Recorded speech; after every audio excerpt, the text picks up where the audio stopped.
Hello, my name is James Rimmer. I'm the Director of the Rehabilitation Engineering Research Center on Interactive Exercise Technologies and Exercise Physiology for People with Disabilities.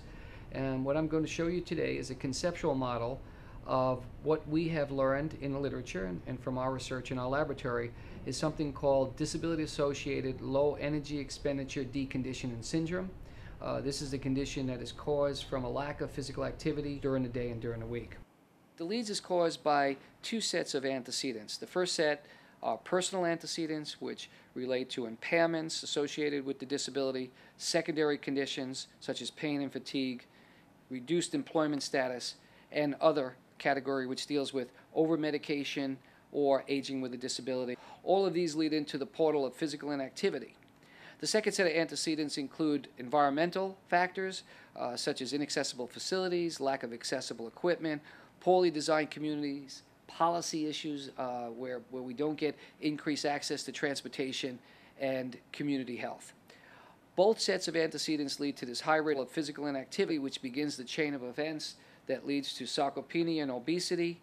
Sarcopenia and obesity then are transcribed into a lower rest and energy expenditure, which decreases the total energy expenditure and begins this vicious cycle of low energy expenditure means consumption of more calories that get stored in the form of fat. Low activity levels result in high rates of sarcopenia. And this leads to two pathways of poor health. The first pathway being a decrease in overall fitness, which leads to impaired balance, increased risk of falls, and increased mobilization. All of these together lead to a decreased physical function and inability to perform activities of daily living and instrumental activities of daily living at a high enough level to live independently. The second pathway deals with cardiometabolic risk factors. These include such things as decreased insulin sensitivity, increased osteopenia, and increased dyslipidemia, which again, taken in total, lead to increased cardiovascular morbidity.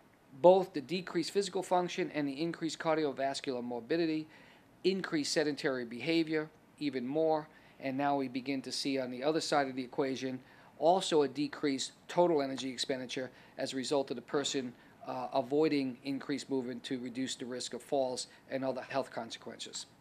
In total, this leads to significant negative outcomes, and there are four primary ones. The result being increased personal care assistance, increased healthcare utilization, decreased community participation, and an overall decrease in quality of life. Our center's primary focus is to reduce the effects of disability-associated low energy expenditure deconditioning syndrome in people with disabilities. There's certainly a very important need in this nation today to promote health and well-being through optimization of exercise and wellness programs for all Americans, particularly for people with disabilities. We hope that you continue to come to our website, visit our center, and we thank you for being here today.